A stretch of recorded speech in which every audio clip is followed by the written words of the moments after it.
श्री शिवाय नमस्तुभ्यम। प्रिय भक्तगुरु, आप सभी को मौनी अमावस्या की हार्दिक शुभकामनाएं।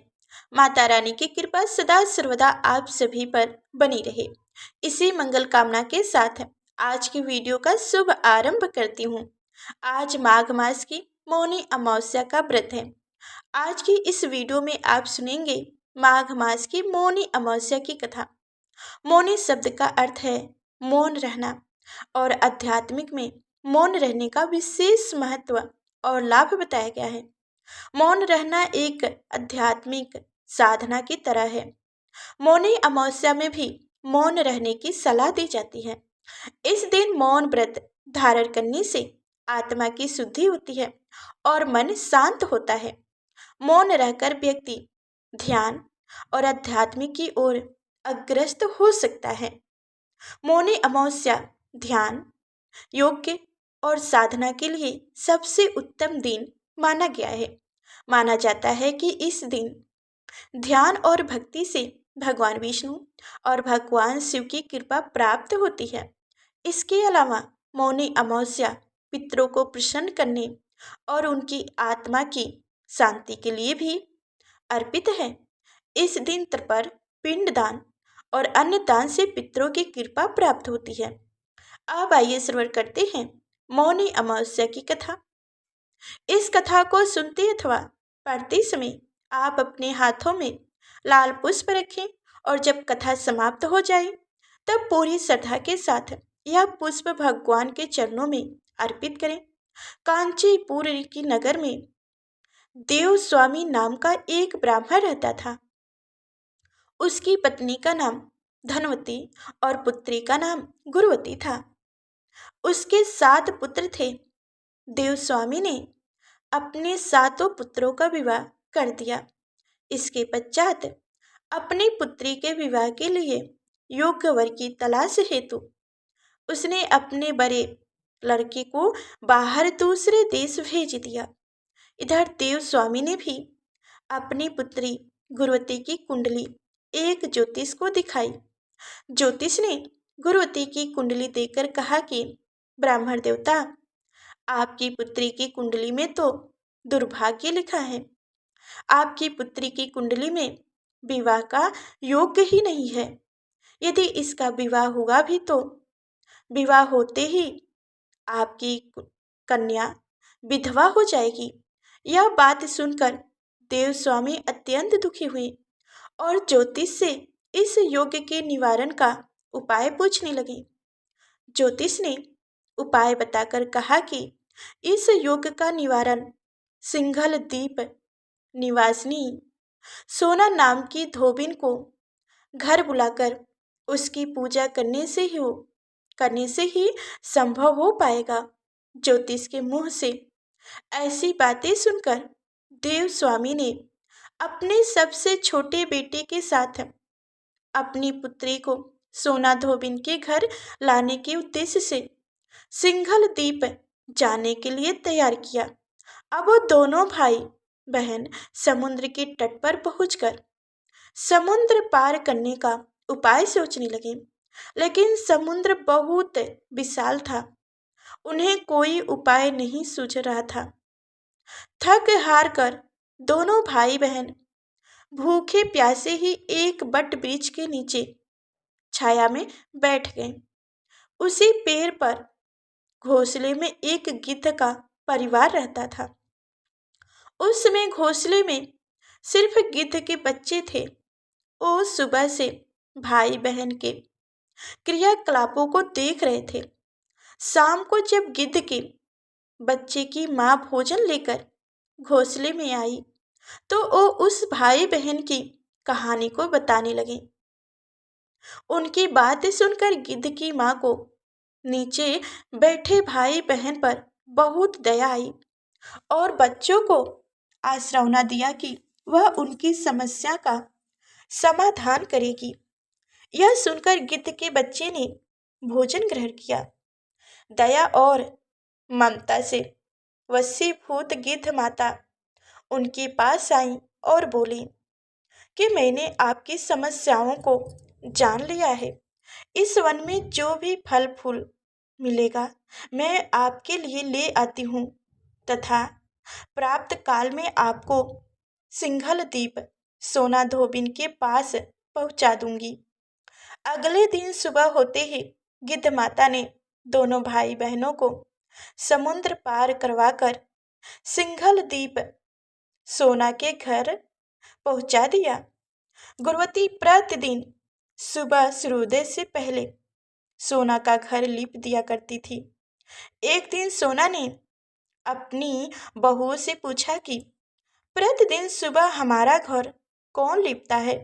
तो बहुओं ने तारीफ बंटवाने के लिए कहा कि हमारे अलावा और कौन ऐसा करेगा। लेकिन सोना को उनकी बातों पर यकीन नहीं हुआ और वह यह जानने के लिए पूरी रात जागती रही। तभी उसने सुबह गुरुवती को घर साफ करते हुए देख लिया और उससे उसकी परेशानी का कारण पूछा। तो गुरुवती ने अपनी परेशानी बताई, जिसे सुनकर सोना चिंतित हो गई और उसके घर जाकर पूजा पाठ करने के लिए तैयार हो गई। घर से निकलने से पहले उसने अपनी बहू से कहा कि यदि मेरी अनुपस्थिति में किसी की भी मृत्यु हो जाए तो उसके शरीर को नष्ट मत कर देना। क्षण भर बाद ही दोनों अतिथियों के साथ सोना धोबिन कांचीपुरी पहुंच गए।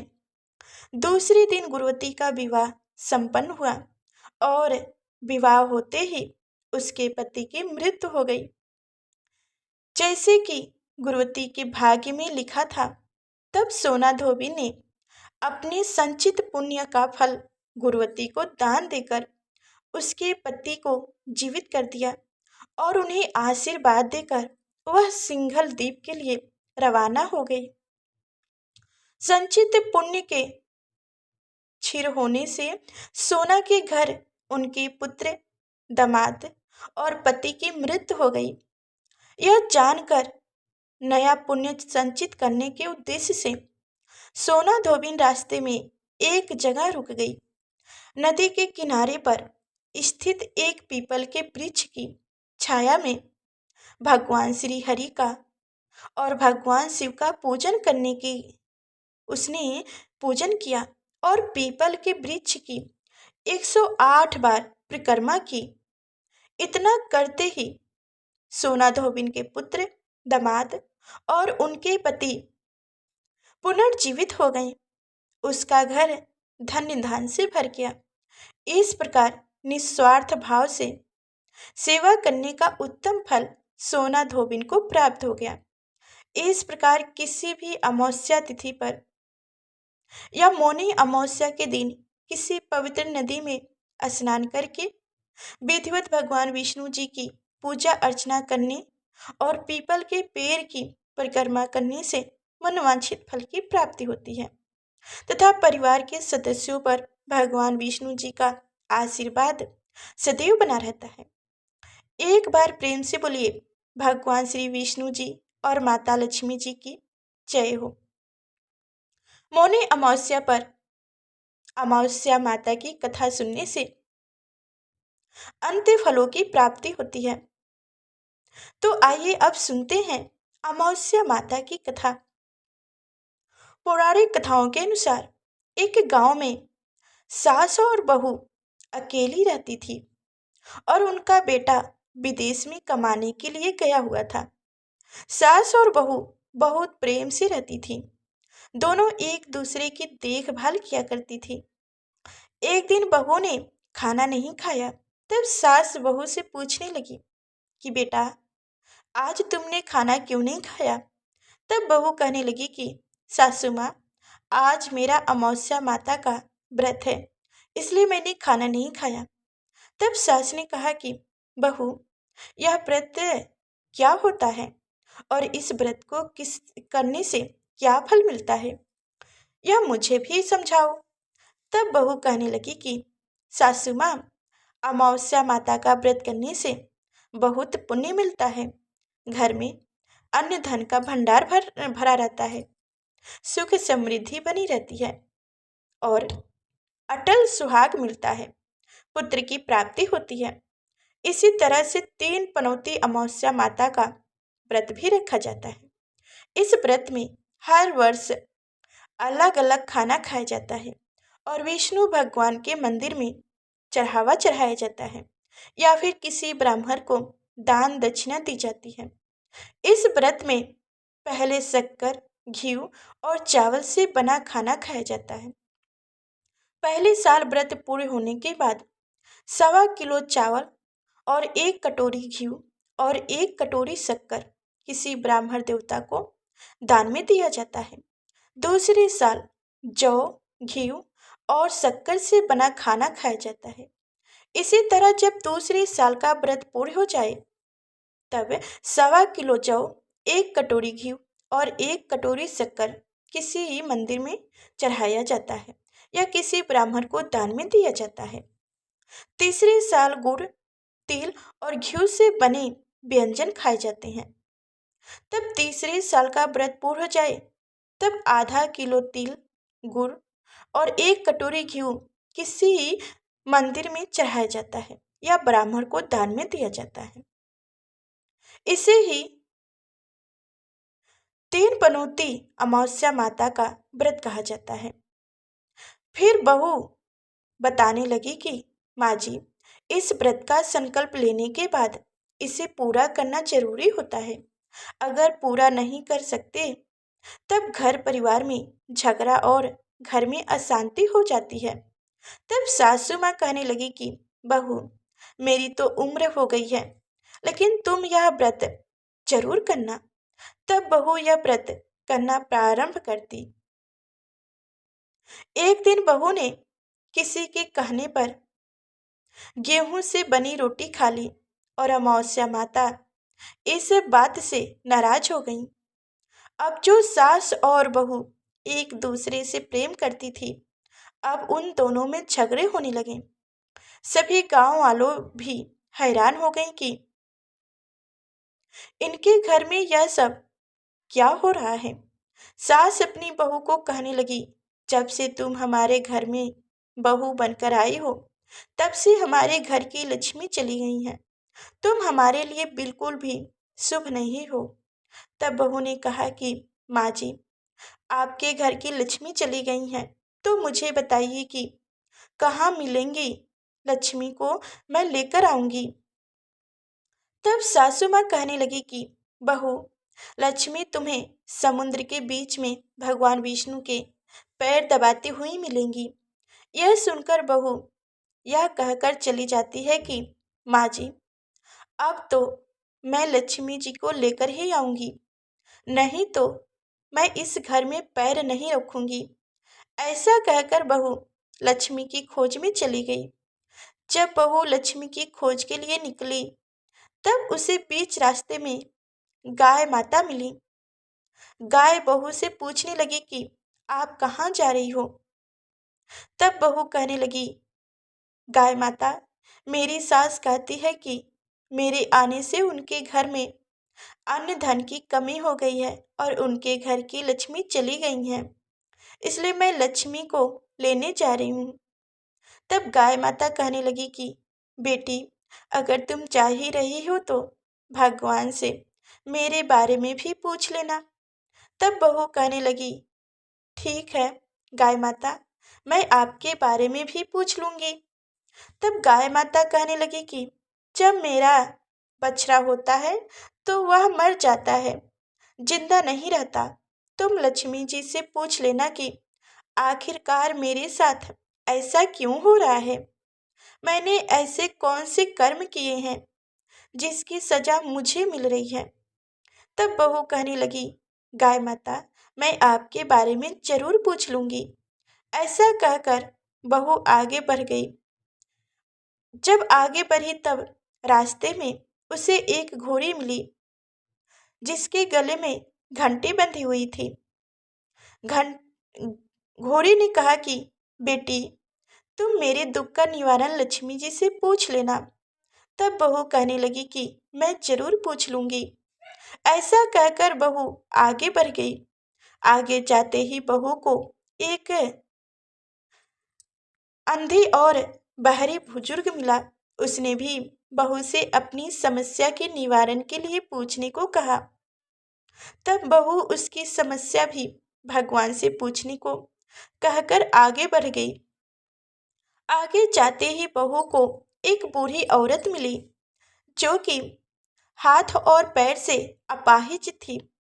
उसने भी बहू से कहा कि बेटी, जब तुम भगवान से मिलो तो उनसे पूछना कि आखिरकार मैं अपाहिज क्यों हुई, मैंने ऐसा कौन से कर्म किए थे। तब बहू उसकी समस्या पूछने के लिए तैयार हो गई और फिर आगे बढ़ गई। आगे जाते जाते बहू बहुत थक गई और एक आम के पेड़ के नीचे बैठ गई। आम का पेड़ बड़ा खुश होकर बहू से पूछने लगा कि बेटी, तुम कहाँ से आई हो और कहाँ जा रही हो। तब बहू कहने लगी कि वह लक्ष्मी जी को लेने जा रही है। तब आम का पेड़ भी अपनी समस्या भगवान से पूछने के लिए कहने लगा कि मेरे पेड़ पर लगे हुए आम खट्टे ही क्यों होते हैं, इस बारे में बहू रानी भगवान से जरूर पूछ लेना। तब बहू पेड़ की समस्या लेकर आगे बढ़ गई। थोड़ी दूर जाने पर बहू को एक तलाई मिली। वह भी बहू से कहने लगी कि बहू, तुम भगवान से पूछ लेना कि मेरी तलाई का पानी इतना मैला क्यों है, कोई यहाँ आकर पानी नहीं पीता। तब बहू कहने लगी कि मैं जरूर पूछ लूंगी। ऐसा कहकर बहू आगे बढ़ गई। बहुत दिनों से जंगल में चलते चलते बहुत थक गई थी। उसे भूख भी लगी थी, लेकिन खाने को कुछ नहीं मिला तो वह भूख और प्यास से बेचैन हो गई और जंगल में बेहोश हो गई। उसी समय भगवान श्री हरि और माता लक्ष्मी जी घूमते हुए उधर से जा रहे थे। तब माता लक्ष्मी जी भगवान विष्णु से कहने लगी कि हे नाथ, यह तो आपकी बहुत बड़ी भक्त है, आप इसके दुख निवारण कीजिए। तब भगवान श्री हरि कहते हैं कि इस संसार में तो बहुत से जीव दुखी हैं, सभी अपने अपने कर्मों का फल भोग रहे हैं, मैं किस किस के दुख का निवारण करूं। तब माता लक्ष्मी जी भगवान श्री हरि से विनती करने लगती है और कहने लगती हैं कि वह भूखी और प्यासी है, अगर इसे जंगल में छोड़ दिया जाए तो जंगली जानवर इसे खा जाएंगे। माता लक्ष्मी जी की बातों को सुनकर भगवान श्री हरि एक साधु का वेश धारण करके बहू के पास गए और उसे होश में लाए। बहू के होश में आते ही साधु वेश में भगवान उससे पूछने लगे कि वह यहाँ क्यों आई है और कहाँ जा रही है। तब बहू ने सारी बातें बता दी। उसकी बातों को सुनकर भगवान श्री हरि और माता लक्ष्मी जी प्रकट हो गए। उनके साथ साथ अमावस्या माता भी प्रकट हो गईं। बहू यह सब देखकर उनके चरणों में गिरकर उन्हें प्रणाम करने लगी। तब अमावस्या माता बहू से कहने लगी कि बेटी, तूने मेरे व्रत को खंडित किया है, इसी की सजा तुझे मिली है, लेकिन अब मैं तुझे क्षमा करती हूँ। अब तुम घर अपने को जाओ, तुम्हारा घर अन्न और धन से भरा मिलेगा। तुम्हारा घर सुंदर महल में बदल जाएगा और तुम्हारी सभी मनोकामनाएं भी पूर्ण हो जाएगी। यह सब होने के बाद बहू ने रास्ते में जो जो भी मिला था उन सभी के दुखों का निवारण करने के लिए विनती की। तब भगवान श्री हरि कहने लगे कि गाय ने कभी अपना दूध किसी और को पीने ही नहीं दिया, इस कारण उसके बछड़े जिंदा नहीं रहते। तुम उसका दूध पी लेना, फिर उसके बाद उसके बच्चे जिंदा रहने लगेंगे। और घोड़ी पिछले जन्म में आटा पीसने वाली महिला थी, वो किसी को आटा पीसकर नहीं देती थी, इसीलिए उसके गले में चक्की के पाट बंधे हुए हैं। तुम उसके पाट खोल देना, वह बिल्कुल ठीक हो जाएगी। और वह बुजुर्ग कभी भगवान के मंदिर नहीं गया, ना ही कभी उसने भगवान के भजन सुने, तुम उसे ले जाकर मंदिर में भगवान को दर्शन करा देना, इससे वह ठीक हो जाएगा। अपाहिज महिला, उसने कभी अपनी जवानी में दान पुण्य नहीं किया, उसकी यह सजा मिली है। तुम उससे कुछ भी दान करवा देना तो उसकी विकलांगता दूर हो जाएगी। और वह आम का पेड़, उसने तो कभी अपने पेड़ के आम किसी बच्चे को खाने ही नहीं दिया, इसी कारण उसके सभी आम खट्टे हो गए। अब तुम उस पेड़ का आम खा लेना और उसके बाद से उस पेड़ पर मीठे आम आने लगेंगे। और तलाई का पानी पिछले जन्म में देवरानी जेठानी थी, जो हमेशा आपस में झगड़ा करती थी, इसलिए उसका पानी मैला है। तुम उसका पानी पी लेना तो वह तलाई शुद्ध हो जाएगी, फिर लोग वहां आकर पानी पीने लगेंगे। इसी प्रकार बहू ने भगवान श्री हरि, माता लक्ष्मी जी और अमावस्या माता को प्रणाम किया, उन्हें धन्यवाद दिया और अपने घर के लिए तैयार हो गई। रास्ते में उसे जो जो भी मिला, उनकी सभी समस्याएं भगवान के कहे अनुसार वह दूर करती चली गई। सभी ने उसे भर भर का आशीर्वाद दिया। घर पहुंचते ही उसका टूटा फूटा घर एक सुंदर महल में बदल गया। उसके घर में अब अन्न और धन के भंडार भर गए। अब बहू ने सासू माँ से कहा कि सासू माँ, आपने तो सच में कहा था कि मैं आपके लिए शुभ नहीं हूँ। मेरे जाने से ही आपके घर में लक्ष्मी आई हैं। आप यहाँ रहो, मैं मरने जा रही हूँ। तब सास ने कहा, बेटी, यह सब तुम्हारी अमावस्या माता के व्रत करने का फल ही है, जो हमें मिला है। तुम यहाँ पर रहो, अब तुम यहाँ से कहीं नहीं जाओगी। इस प्रकार सास और बहू खुशी खुशी रहने लगी। और फिर एक दिन सास का बेटा भी विदेश से वापस लौट आया। फिर क्या था, घर में जब उसने खूब धन दौलत और धन के भंडार देखे, तब उसकी माँ ने सारी बातें अपने बेटे को बता दी। इस प्रकार वो लोग खुशी खुशी रहने लगे और तीनों मिलकर अमावस्या माता का व्रत को रखने लगे। प्रेम से बोलिए अमावस्या माता की जय हो। हे अमावस्या माता, आप सभी की रक्षा करना। इस कथा को कहने, सुनने और हुकार भरने वाले सभी भक्तों के घर में धन्य धान के भंडार भरना, सभी की रक्षा करना। प्रेम से बोलिए अमावस्या माता की जय हो। तो ये थी मौनी अमावस्या की कथा। आज की कथा पसंद आई हो तो वीडियो को लाइक करके चैनल को जरूर सब्सक्राइब कीजिएगा। साथ ही साथ कमेंट में भगवान श्री विष्णु जी, भगवान शिव जी और माता अमावस्या की जय भी जरूर लिखिएगा। मिलते हैं अगली कथा में, तब तक के लिए धन्यवाद। जय श्री हरि, जय माँ लक्ष्मी।